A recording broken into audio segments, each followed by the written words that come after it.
اللہ تعالیٰ قرآن میں فرماتے ہیں وَمَا خَلَقْتُ الْجِنَّ وَالْإِنسَ إِلَّا لِيَعْبُدُونَ، بے شک میں نے انسانوں اور جنوں کو اپنی عبادت کے لیے پیدا فرمایا۔ ہماری سوسائٹی میں بہت زیادہ مسکنسیپشن ہے کہ کیا جن ایگزسٹ کرتے ہیں یا نہیں کرتے۔ اس کے علاوہ جو ہے جادو کے حوالے سے بھی بہت زیادہ جو ہے ایک پرسیپشن لوگوں کا مختلف ہے۔ اس موضوع پہ گفتگو کرنے کے لیے اور اس بارے میں زیادہ جاننے کے لیے میں نے ممتاز عالم دین علامہ ہشام علیہ ظہیر صاحب کو مدعو کی ہے۔ علامہ صاحب بہت بہت خوش آمدید، اور کیسے مزاج ہیں آپ کے؟ خیریت سے ہیں آپ؟ اللہ تعالیٰ آپ کو سلامت رکھے۔ علامہ صاحب، معاشرے کے اندر بہت ڈفرینٹ پرسیپشن ہے جادو کے حوالے سے، جنات کے حوالے سے۔ گفتگو کا آغاز کرتے ہیں جنات کے حوالے سے۔ کیا آپ کا کیا ہمارا دین بلکہ کہتا ہے کہ جن یہ کیا مخلوق ہے، یہ کیا انسانوں کو تنگ بھی کرتی ہے، کن لوگوں کو تنگ کرتی ہے اگر کرتی ہے تو، اور کیا نیک مسلمان کے اوپر بھی یہ حملہ ور ہوتے ہیں، اور یہ کیا کس طرح ہاؤ ڈو دے ورک؟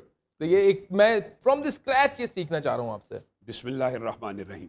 سب سے پہلی بات جو آپ نے اپنے دیباچے میں اور تمہید میں کہی ہے کہ بنیادی طور پہ لوگ ابھی تک اسی کنفیوژن کا شکار ہیں یا اس کے اندر بحث کرتے ہیں کہ جن ایگزسٹ بھی کرتا ہے کہ نہیں۔ بالکل۔ تو یہ تو بنیادی طور پہ اسلام کی، آپ جس کو الف باب کہتے ہیں، اس کو بھی جس کا علم ہو، یا مبادیات اسلام یا ابتدائی اسلام بھی جو جانتا ہے، وہ یہ سمجھتا ہے کہ قرآن پاک میں جنات کے حوالے سے ایک نہیں متعدد آیات ہے، بلکہ قرآن پاک کی ایک پوری سورت ہے جس کا نام سورت جن ہے۔ آپ خود حافظ قرآن ہے، آپ کے علم میں، اور اس سورت کے اندر بھی جنات کا بڑا تفصیلی تذکرہ موجود ہے۔ لیکن اگر اس سے بھی پہلے، جیسے آپ نے کہا کہ ہم بالکل سکریچ کرنا چاہتے ہیں ابتدا سے، تو سب سے پہلے جس کا ذکر قرآن پاک میں آتا ہے جس جن کا، وہ ابلیس ہے۔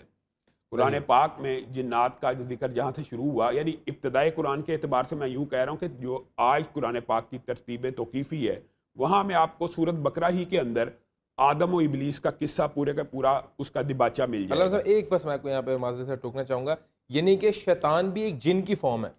جیسے ابلیس کا تو ہمارا یہ کنسیپٹ ہے نا کہ شیطان ہے، تو اس کا مطلب ہے شیطان جن ہے۔ اچھا، یہ یہاں پہ آپ حیران رہ جائیں گے کہ قرآن کا کے ماہر ہونے کے جو دعوے دار ہوتے ہیں نا، ان میں سے بعض احمقوں نے یہ دعویٰ کیا کہ ابلیس فرشتوں میں سے تھا، کیونکہ انہوں نے قرآن کی آیت سے استدلال کیا۔ اللہ تعالیٰ کہتا ہے فرشتوں کو حکم دیا، اللہ تعالیٰ نے فرشتوں کو حکم دیا سجدہ کرنے کا۔ وَإِذْ قُلْنَا لِلْمَلَائِكَةِ اسْجُدُوا لِآدَمَ فَسَجَدُوا إِلَّا إِبْلِيسَ فَسَجَدُوا إِلَّا إِبْلِيسَ کے اندر سے وہ یہ حس کرتے ہیں یہ تو فرشتوں کا حکم تھا، تو شیطان اس سے باہر ہے۔ حالانکہ آگے جا کے اللہ رب العزت نے اسی کلام حمید میں کہا کَانَ مِنَ الْجِنِّ فَفَسَقَ عَنْ أَمْرِ رَبِّهِ، تھا وہ جنوں میں سے، حکم فرشتوں کو ہوا۔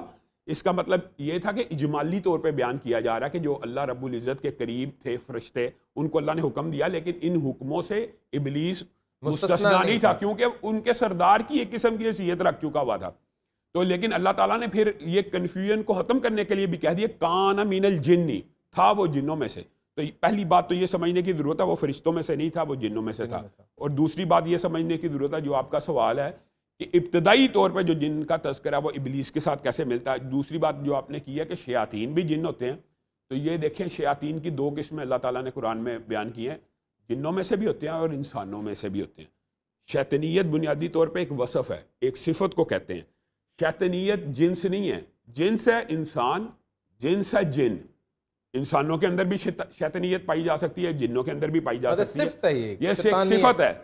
یعنی اس سے خود آپ بحث کریں کہ جنات کے اندر اگر شیطانیت پائی جاتی ہے تو جنات کے اندر کیا اسلام اور ایمان بھی پایا جا سکتا ہے؟ بالکل پایا جا سکتا ہے۔ یہ جو صفت ہے یہ اکارڈنگ ٹو اسلام ہے۔ ایک تو ہم نے صفات ویسے بھی معاشرے میں بنائی ہوئی ہے نا کہ فرعونیت ہے، جیسے ایک عام فرعونیت بھی ظاہر ہے قرآن پاک میں فرعون کا پورا تذکرہ موجود ہے۔ لیکن فرعون تو ایک شخص تھا نا، ایک ظالم جابر حکمران کا نام تھا فرعون۔ اور آج اگر کوئی ظالم اور جابر حکمران کے لیے ہم اس اصطلاح کو استعمال کرتے ہیں کہ بڑا فرعون آدمی ہے یا فرعون صفت ہے، یہ بھی صفت ہے۔ فرعونیت بھی اب ایک صفت کے طور پہ مستعمل ہے۔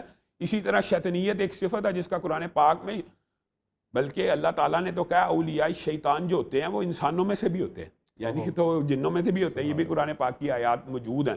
یعنی یہ صفت انسانوں میں سے بھی ہو سکتی ہے اور یہ صفت جنوں میں بھی ہو سکتی ہے، لیکن کیا جنوں میں ایمان بھی ہو سکتا ہے؟